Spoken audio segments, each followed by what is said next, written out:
Breaking news కులగణనపై CM Revanth Reddy సమీక్ష నిర్వహించారు. సర్వే పేపర్లు రోడ్లపై కనిపించడంపై ఆరా తీశారు.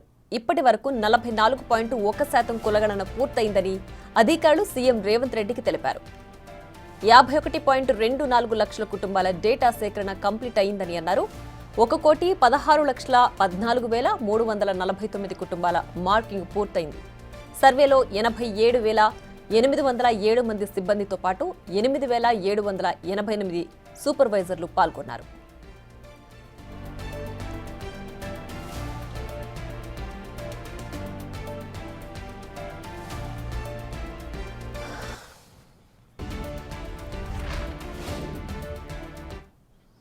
మరింత సమాచారం మా associate input editor Nagesh live లో అందించడానికి సిద్ధంగా ఉన్నారు. నగేష్, చెప్పండి, కులగణన సర్వేపై సీఎం రేవంత్ రెడ్డి సమీక్ష నిర్వహించారు కదా, సో ఎలాంటి డీటెయిల్స్ అక్కడ డిస్కస్ చేశారు? పూర్తి డీటెయిల్స్ ఏంటి?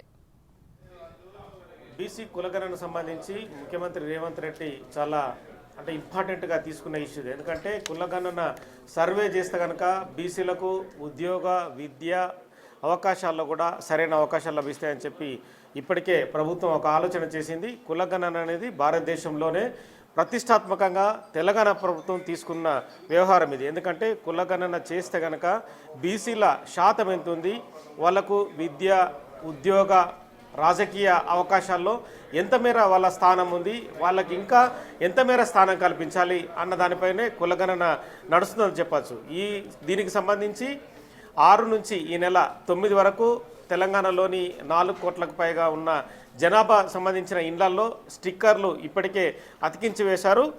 ఇక 44.1% సర్వే పూర్తయిందని చెప్పి అధికారులు సీఎంకు రిపోర్ట్ ఇచ్చారు.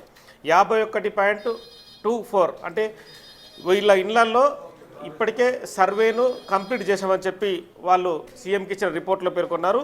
1,16,14,349 ఇండ్లకు మార్కింగ్ కూడా చేశామని చెప్పి సీఎం రిపోర్ట్లో పేర్కొన్నారు. 87,807 ఎవరైతే వ్యక్తులకు సంబంధించిన వాళ్ళు ఇందులో పాల్గొంటున్నారు. ఈ కులగణనకు సంబంధించి ఆ సర్వే పూర్తి చేయడంలో వాళ్ళు ఉన్నారని చెప్పారు. 8,788 మంది సూపర్వైజర్లు దీన్ని మానిటర్ చేస్తున్నారని చెప్పి కూడా సీఎం రిపోర్ట్లో పేర్కొన్నారు.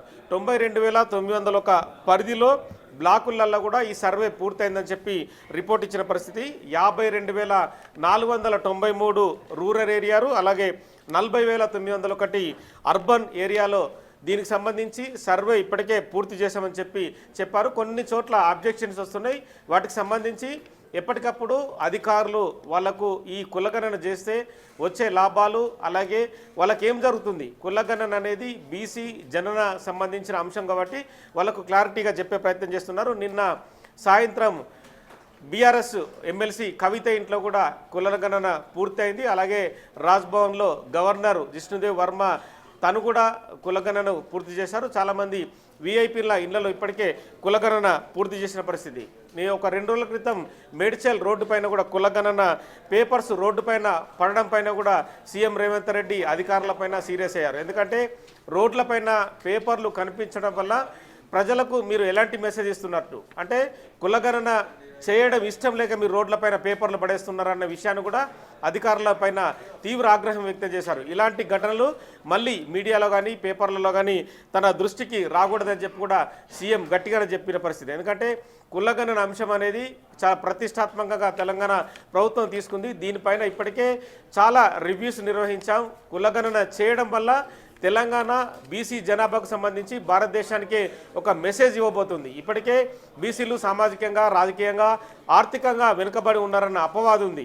ఆ అపవాదు నుంచి ఖచ్చితంగా వాళ్ళను బయటపడాలన్నదే కాంగ్రెస్ ప్రభుత్వం ఆలోచన అని చెప్పి కూడా అధికారులకు క్లియర్గా చెప్పారు. ఇప్పటికే పలు దఫాలుగా రివ్యూలు నిర్వహించాలని చెప్పి కూడా చీఫ్ సెక్రటరీ శాంతి కుమార్ని ఆదేశించారు.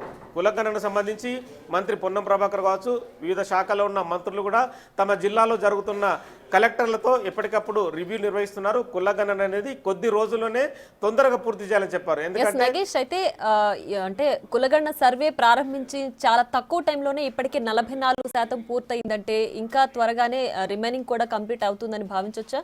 ఖచ్చితంగా. ఎందుకంటే ఈ మంత్ ఎండింగ్ వరకు కులగణన పూర్తి చేయాలని చెప్పి ఒక టార్గెట్. ఎందుకంటే ఇందులో ఉపాధ్యాయులు, ప్రభుత్వ ఉద్యోగులు పెద్ద ఎత్తున పాల్గొంటున్నారు కాబట్టి వాళ్ళు ప్రభుత్వ ఉద్యోగులుగా ఉండి తదుపరి అంటే నెక్స్ట్ కూడా విద్యా శాఖకు సంబంధించి ఎలాంటి అవాంతరాలు రాకుండా కూడా ఉండాలనేది ప్రభుత్వం ఆలోచన. అంటే ఒక సెషన్లో వాళ్ళు ఉద్యోగ వృత్తి నిర్వహిస్తూనే మరో సెషన్లో కులగణనలో పాల్గొంటున్నారు. తదుపరి నెక్స్ట్ మంత్ నుంచి కూడా ఈ మంత్ అంటే 31, 38 లోపలనే మొత్తం కులగణన పూర్తి చేసి ప్రభుత్వానికి రిపోర్ట్ అందజేయాలని చెప్పారో ఎవరైతే ఆ ఫారమ్స్ కులగణన నింపిన తర్వాత జిల్లా అంటే వాళ్ళు ఎవరైతే ఎన్యూమరేటర్స్కి అవి అందజేస్తారో వాళ్ళంతా కూడా ఇమ్మీడియట్గా సిస్టమ్స్లో పొందుపరిచి ప్రభుత్వానికి రిపోర్ట్ అందజేయాలని